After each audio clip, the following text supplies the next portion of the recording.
नमस्कार, एमएच1 न्यूज में आपका स्वागत है। मैं हूं विकी जैन। सरबजीत सिंह की कहानी, जी हां, सरबजीत की कहानी, जिसे 22 बरसों से पूरा हिंदुस्तान सुन रहा है। 22 बरसों से पाकिस्तान की कोट लखपत जेल में बंद है सरबजीत। सरबजीत पर बम धमाकों में शामिल होने का आरोप लगाया गया था, लेकिन सरबजीत सिंह पर लगे आरोपों की बुनियाद झूठ पर टिकी थी। बावजूद इसके उसे फांसी की सजा सुनाई गई। हम इस पूरे मामले को आपको दिखाएंगे और बात करेंगे सरबजीत की बहन दलबीर कौर से, जो पिछले 22 बरसों से लगातार इंतजार कर रही है अपने भाई के आने का। एक ऐसी जंग वो लड़ रही है जिसमें उन्हें नहीं पता उन्हें कब जीत हासिल होगी, लेकिन उम्मीद का चिराग जलाए वो बैठी है। अभी वो चिराग रोशनी भी देने लगा था कि एक बार फिर से वादा खिलाफी की आंधी ने उस चिराग को बुझा दिया। पाकिस्तान पलट गया। खबर आई थी कि सरबजीत की रिहाई हो रही है, लेकिन एक बार फिर से पाकिस्तान ने अपना पुराना चेहरा दिखाया। वो वादे से पलट गया और सुरजीत सिंह की रिहाई कर दी गई। सुरजीत की रिहाई की हम कहें कि हम बहुत अच्छी एक तारीफ करते हैं कि सुरजीत की रिहाई हुई, लेकिन सरबजीत की रिहाई क्यों नहीं? आखिर क्या वो दबाव था? ये भी बात पूछेंगे और दलबीर जी से भी बात करेंगे, लेकिन पहले देखते हैं क्या है पूरा मामला। कौन है सरबजीत सिंह? क्या है पूरा मामला? क्यों जेल में बंद है सरबजीत? सरबजीत सिंह को 1990 में पाकिस्तान के लाहौर और फैसलाबाद में हुए 4 बम धमाकों के सिलसिले में गिरफ्तार किया गया था।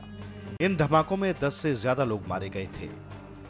धमाकों के बाद सरबजीत सिंह को मनजीत सिंह के नाम से गिरफ्तार किया गया था। सरबजीत सिंह और उनके परिवार के लोग लगातार सरबजीत को निर्दोष किसान बता रहे थे, लेकिन पाकिस्तान के हुक्मरानों ने सरबजीत और उनके परिवार की कोई दलील नहीं सुनी। इसके बाद सरबजीत सिंह पाकिस्तान की अलग अलग अदालतों के दरवाजे खटखटाते रहे, लेकिन निचली अदालत से लेकर हाई कोर्ट और सुप्रीम कोर्ट तक सभी ने सरबजीत सिंह की सजा बरकरार रखी। इसके बाद मार्च 2008 में पाकिस्तानी मीडिया में आई खबरों ने सरबजीत और उनके परिवार को हिला दिया था।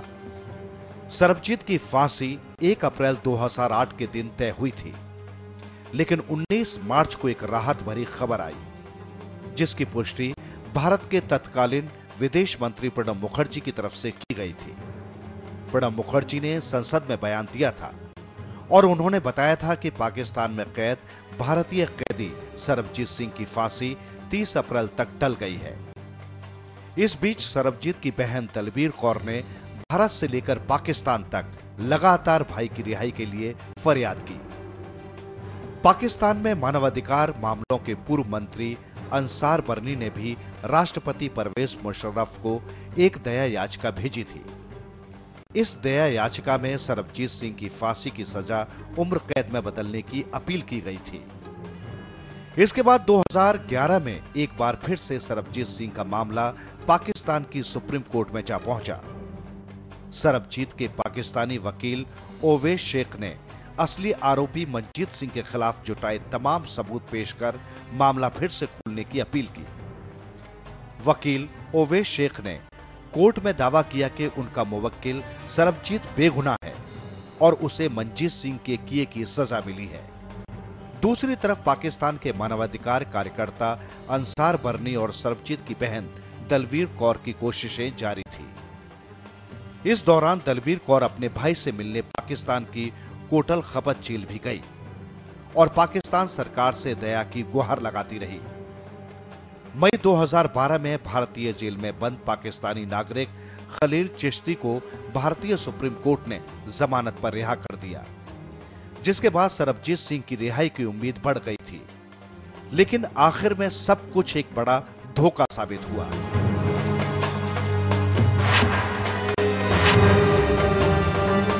Bureau report, MH one news. सब कुछ एक धोखा साबित हुआ। धोखा शब्द भी शायद छोटा नजर आता है, क्योंकि यहां परिवारों के दिल टूटे हैं, यहां पूरे हिंदुस्तान के दिल टूटे हैं। एक उम्मीद की ऐसी किरण जगी थी कि हां, 22 बरसों का इंतजार खत्म होगा, एक बहन को भाई मिलेगा, एक पत्नी को पति और उन 2 बेटियों को पिता, जिन्हें बचपन में ही उन्होंने खो दिया था। 22 बरसों का इंतजार है उनका और अब वो इंतजार खत्म होने जा रहा है। लेकिन अचानक से आई खबर ने इस पूरे इंतजार की जो सीमा थी उसे और बढ़ा दिया। इंतजार ऐसा लगने लगा कि अब और कितने बरसों का। दलबीर कौर जी हमारे साथ इस वक्त स्टूडियो में मौजूद हैं। दलबीर जी, बहुत बहुत स्वागत है आपका। दलबीर जी, एक उम्मीद, कहते हैं 22 वर्षों का इंतजार था, शायद इतना दुख उन्हें आपको तब भी नहीं हुआ होगा जितना इस बार लगा होगा। सब कुछ हो गया था, रिहाई की खबरें आ रही थी, मैं और आप ही फोन पर बात कर रहे थे, आप बता रही थी किस तरह से जलेबी बनाएंगी आप, रबड़ी बनाएंगी, खीर बनाएंगी सरबजीत के लिए, और अचानक से रात को अंधेरे में जो खबर आई उसने ऐसा लगता है कि दिलों में अंधेरा कर दिया। हाँ, इसमें कोई शक नहीं कि जब ये खबर आई थी तो मुझे सच नहीं हो रहा था। मुझे शेख साहब ने 12 बजे रात को बताया, तो मैं उनसे बार बार यही कर रही थी कि नहीं शेख साहब, ध्यान से देखो, आपको गलती लगी होगी, ऐसा हो नहीं सकता। क्योंकि हाँ, हम दोनों को तो आपस में बहुत समय से पता था कि सरबजीत की रिहाई किसी समय भी हो सकती है। हम बार बार एक दूसरे से पूछते थे कि पहले आपको पता चल गया क्या, वो मुझसे पूछते थे कुछ पता चला क्या, क्योंकि काफी समय से इस बात की उम्मीद थी, हमें पूरा यकीन था। जब सरकार की ओर से बात का पता चले, अपनी सरकार और पाकिस्तान सरकार से, तो उस पर भरोसा और उस पर इंतजार करना मुमकिन था। लेकिन बहुत बुरा लगा, बहुत मुश्किल में आई बात, और समझ में नहीं आ रहा था कि इस समय मैं क्या कर लूं ऐसा कि सबको पता चल सके कि सच में रिहाई जो है वे सरबजीत सिंह की होनी थी। और जो अब सुरजीत सिंह का नाम लिया गया, वे एक झूठ था। झूठ के पुलिंदे को उन्होंने अपनी गलती को छुपाने के लिए, अपने ड्रामे को छुपाने के लिए, कि आखिरकार पाकिस्तान के पास, मैं ही नहीं बल्कि मैं समझती हूँ कि सारी दुनिया जरूर इस बात से सहमत होगी कि पाकिस्तान के पास एक ऐसा कोई जरूर राज छुपा हुआ है कि जिसकी वजह से उन्होंने ऐसा किया, और जल्दी से उन्होंने नाम के साथ मेल खाता वो सुरजीत सिंह का नाम जो आगे लेकर आए। और आज ये कहना कि वे नाम उर्दू में लिखे हुए थे, तो पाकिस्तान के अंदर उर्दू में नाम लिखे हों किसी के भी, तो उसको गलती खाना, ये तो हम कोई भी नहीं मानते, बात हजम नहीं होती, क्योंकि उर्दू उनकी अपनी भाषा है। हिंदी में लिखा हुआ हमारा एक छोटे से छोटा बच्चा भी पढ़ सकता है, नाम को बड़ी आसानी से पढ़ सकता है, कुछ भी लिखा हो। तो उर्दू में लिखा हुआ पाकिस्तान के अपने मुस्लिम लोग जो हैं, वहाँ के जेल अधिकारी, उनको गलती कैसे लगी? और मैं तो पूछना चाहती हूँ यहाँ पर, वो कौन सी फाइल थी जिसको कि सुरजीत सिंह की, और वो फाइल कहाँ से आई थी जिससे उन्होंने साइन किया कि नहीं ये सुरजीत सिंह की रिहाई के हैं?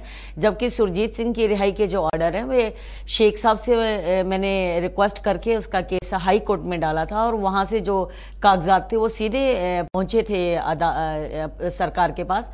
कोई किसी तरह की ऐसी फाइल नहीं थी, वो तो पेज थे कुछ जो कि हाई कोर्ट की ओर से आई थी। बिल्कुल दलबीर जी, लेकिन यहाँ बात करें जिस तरह से कि पूरा ये मामला आया, आपको पाकिस्तान से भी फोन आए, जो मानवाधिकार मंत्री रहे हैं पूर्व में, अंसार बर्नी साहब, उन्होंने भी आपको तमाम चीजों की जानकारी दी, और अचानक से तमाम जगह से जब बधाइयां आ रही थी और इस तरह की खबर आती है, तो आपने खुद क्या मानवाधिकार मंत्री साहब से, जो पूर्व मानवाधिकार मंत्री थे अंसार बर्नी साहब, उनसे बात की कि अचानक से ये क्या हो गया? आप तो पाकिस्तान में मौजूद है, क्या आप एक बहन का दर्द नहीं समझ रहे? क्योंकि अंसार बर्नी साहब ने आपको बहन बनाया। बिल्कुल, और बर्नी साहब भी निरंतर इस बात के ऊपर नजर रखे थे, और उन्होंने मुझे कहा भी था कि बहुत जल्द इसका हाथ में, तुम्हारे हाथ में देने वाला हूँ।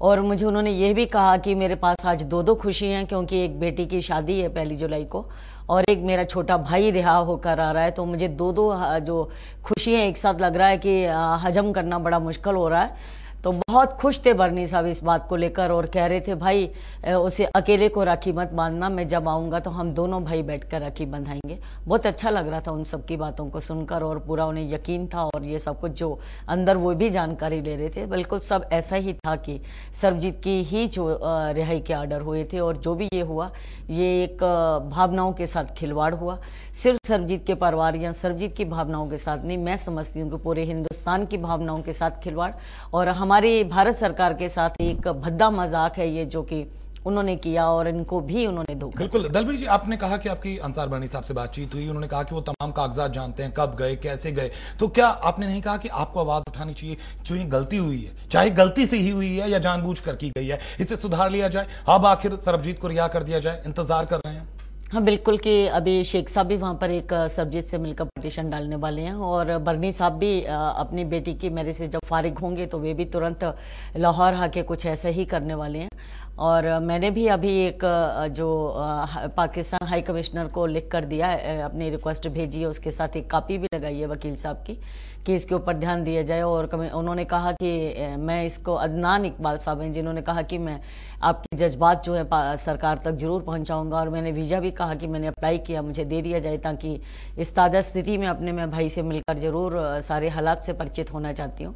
और बहुत जल्दी हमारे भारत सरकार की ओर से, अभी मैंने कल मेमोरेंडम दिया था कि जाकर डॉक्टर राजकुमार जी वीर का, उनसे मैंने कहा था कि आप बहुत जल्द सरकार से इजाज़त लेकर पाकिस्तान जेल के अंदर विजिट करके आए, मेरे भाई से भी मिले और वहाँ की सरकार, प्रधानमंत्री जी और राष्ट्रपति से मिलकर भी इस बात को जानू कराएं और सरकार की ओर से वो तमाम कागजात लेकर जाएं जो कि कल को उनके पास कोई ऐसा बहाना ना रहे। और मैं उम्मीद करती हूं कि जब वे जाएंगे तो ज़रूर अच्छा होगा, अपनी बात को रख पाएंगे। और मैंने रिक्वेस्ट भी की थी और मैं आपके जरिए से भी रिक्वेस्ट करना चाहती हूं कि प्रधानमंत्री जी विजिट खुद करें पाकिस्तान, और बहुत अच्छा लगेगा हिंदुस्तान को कि एक जिसे जरदारी जी खलील चिश्ती को छुड़ा कर ले गए, हमारे प्रधानमंत्री जी भी सरबजीत को लेकर आए। बिल्कुल, हम भी उम्मीद करते हैं कि सरबजीत की रिहाई हो। बात करेंगे दलबीर जी से, लेकिन एक छोटे से ब्रेक के बाद।